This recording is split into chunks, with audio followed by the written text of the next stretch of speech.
Bonjour à toutes, bonjour à tous, soyez les bienvenus dans un nouveau numéro de Parents c'est un métier, votre émission sur la parentalité. Votre pitchoun, qui dormait si bien jusque-là, se met soudainement à crier ou à pleurer pendant son sommeil et à refuser d'aller au lit le soir. Dans la plupart des cas, les cauchemars et les peurs du coucher sont responsables de ces comportements. Mais cela peut provenir également des terreurs nocturnes. Qu'est-ce qu'une terreur nocturne ? Comment la différencier d'un cauchemar ou d'une peur classique du sommeil chez l'enfant ? Comment réagir face à cela ? Les réponses tout de suite avec notre psychologue Elia Billot.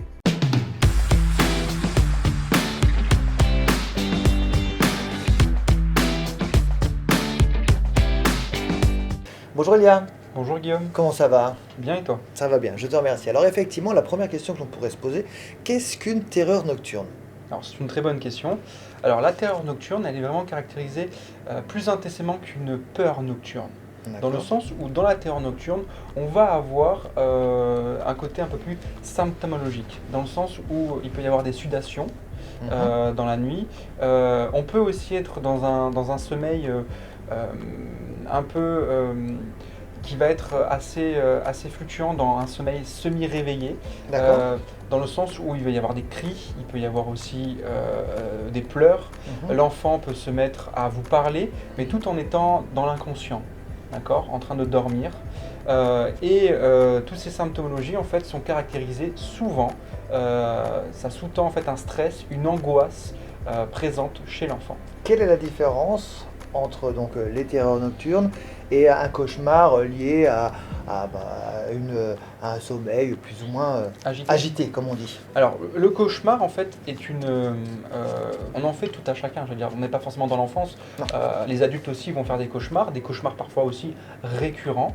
Dans ces cauchemars récurrents, il faut essayer d'identifier pourquoi il est récurrent. Qu'est-ce qui fait qu'en ce moment, justement, on vit peut-être un stress plus intense, une angoisse, de l'anxiété qui va alimenter en fait pendant le sommeil un lâcher-prise au niveau de vos émotions, et c'est comme ça que ces émotions ressortent avec ce sommeil, en fait, le sommeil paradoxal où le rêve et le cauchemar naissent.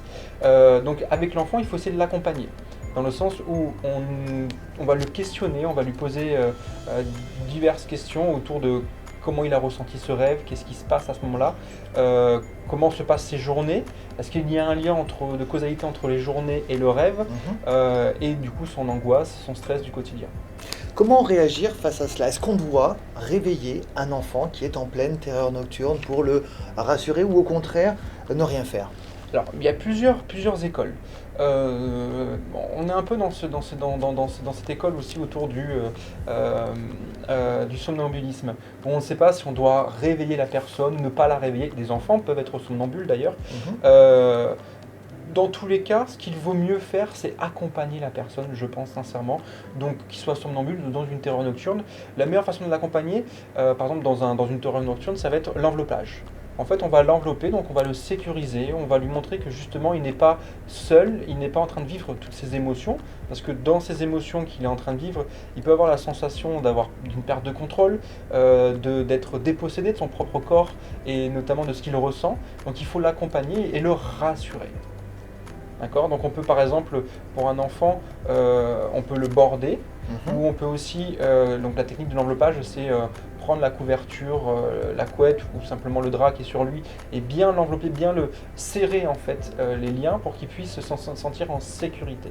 Et à partir de quel âge peuvent apparaître ces terreurs nocturnes ? Est-ce qu'on peut avoir ce genre de terreur nocturne dès la naissance, au moment où le petit est encore un nourrisson, ou est-ce qu'il faut quand même quelques années avant que cela se développe ? Alors, il n'y a pas réellement de règles suivies, même sur le plan scientifique, il n'y a pas un marquage défini.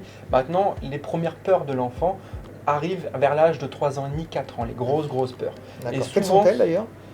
Alors, elles peuvent être autour de la permanence de l'objet, donc ça va être autour de la notion de séparation avec la mère et le père. Ça peut être aussi la confrontation en fait, au monde extérieur. Il y a des enfants qui par exemple, vont avoir des terreurs nocturnes orientées autour des dinosaures. Donc il y a le fantasme aussi qui s'instaure à ce moment-là. Il faut faire juste attention encore une fois, à son quotidien, à l'enfant, voir s'il y a quelque chose qui l'alimente, et au-delà de ça, de le faire verbaliser continuellement par rapport à cette horreur qu'il ressent. Des fois, il peut même pas en avoir conscience. Mais autour de 4 ans, les premières grosses peurs arrivent, donc il faut être accompagnant. Je t'expliquais tout à l'heure par rapport à la technique de l'enveloppage. On peut aussi lui apprendre à bien se décontracter avant de dormir. Donc un petit peu respirer, vraiment un temps de pause autour du moment où l'enfant va aller pouvoir se dormir, coucher, oui. exactement, et la fin de la journée. Comme ça, il respire la cohérence cardiaque. D'accord. Il y a des applications qui aident pour ça, et comme ça, l'enfant va bien se détendre. En quoi que ça consiste exactement la cohérence cardiaque en quelques instants? Quelques instants, c'est 4 secondes d'inspiration, 4 secondes d'expiration pendant environ 3 minutes. Donc l'enfant instaure vraiment un nouveau rythme cardiaque avant de dormir. Ça le détend et du coup, il y a plus de chances que le sommeil se passe mieux. Merci beaucoup Elia pour toutes ces informations. On te retrouve très très vite dans un nouveau numéro de Parents, c'est un métier.